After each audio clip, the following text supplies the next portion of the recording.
I just wanted to sort of read a few notes from a couple of podcasts I listened to that discuss apologizing.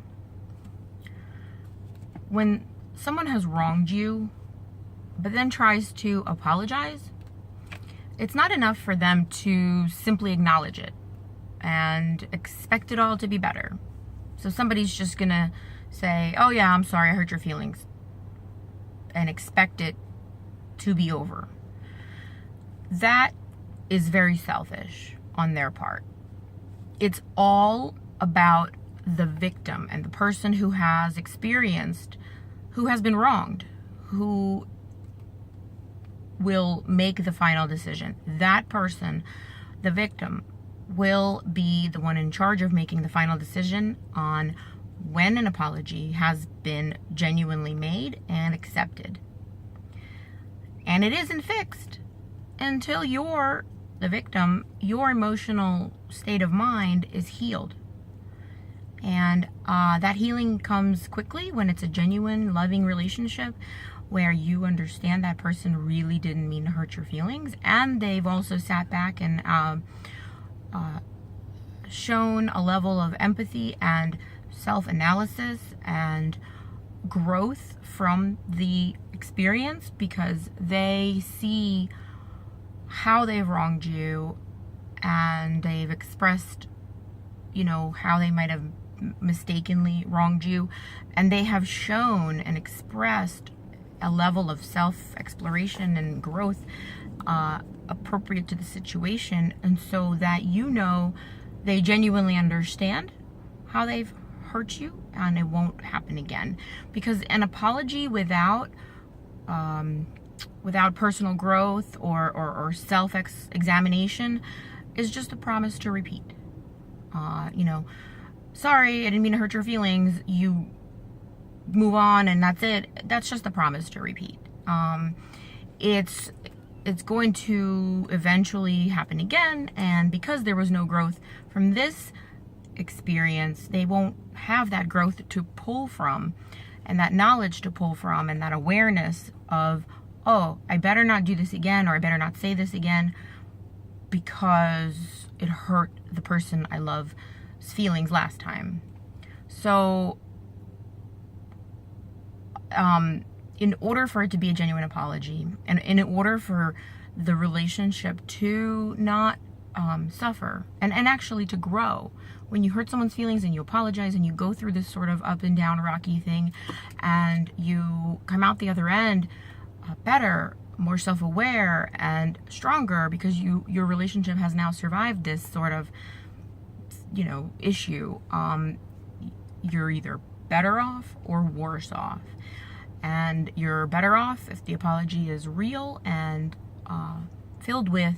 backed up with self-examination and exploration, and you're worse off if it's fake, or not fake, but more selfish in that it doesn't truly consider how that victim of whatever it is feels, and true empathy is not felt for the victim. So it's all just, I just want to be forgiven so you can alleviate my guilt, because, well, I don't want to be the mean one. So selfishly, forgive me now, or, that's it. And a lot of people even will be like, well, I have already apologized. What do you want from me? And it's not up to the person who wronged to just apologize. At that point, the victim determines when restitution has been made. That's it. They don't have to forgive you. If they genuinely don't feel restitution from you or genuine empathy, that you understand why you even hurt their feelings in the first place, the person who wronged you must submit to the power of the victim. The person who wronged must submit to the power of the victim. And it's all in the victim's hands as far as whether they forgive you and how quickly they forgive you, and at what point they forgive you. Obviously, if I really care about you and I know you didn't mean to hurt my feelings, whatever you said or did, but I expressed that you did, you express the fact that, oh man, I didn't look at it from that angle, I understand, then I won't have any problems forgiving you very quickly. I don't want any awkward feelings. I would love to forgive you right away if I care about this relationship surviving. I also want to make sure that it's not just a promise to repeat.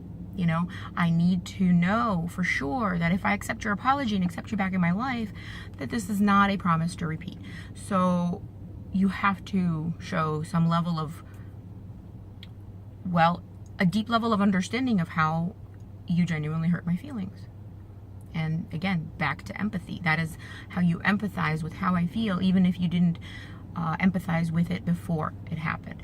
And that's how I know it won't happen again. Yeah, you will next time understand and empathize with how I might feel about this, because you've already experienced it. We've already gone through it.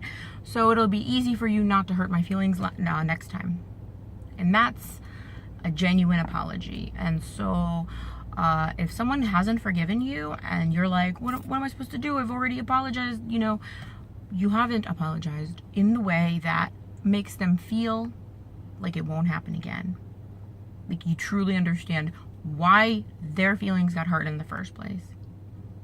And you can apologize till the cows come home. It will not fix the relationship. Or if they say that it's okay and pretend like they fixed the relationship, there's always going to be that sort of additional, you know, layer to it in the back of their mind that they need to be cautious of you. And if you're okay with that sort of relationship, that's fine, but that's not the kind of relationship I am looking for in any sort of friendship or lover or parent-child or anything.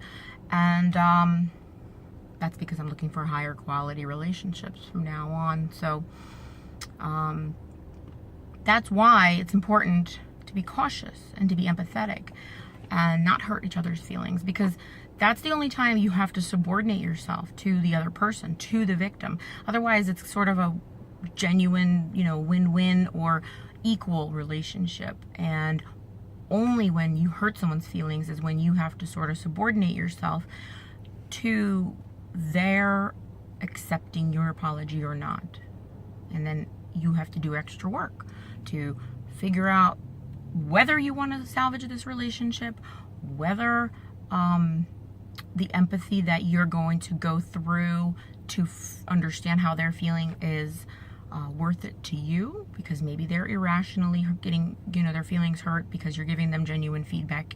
But you have to assess it. And if you're going to make the apology and you genuinely want to fix the relationship, then you should express a level of understanding of how this happened and make sure they understand that's what's backing the apology, so that it's not just a promise to repeat and it's not just some fake empty suit, you know, going through the motions.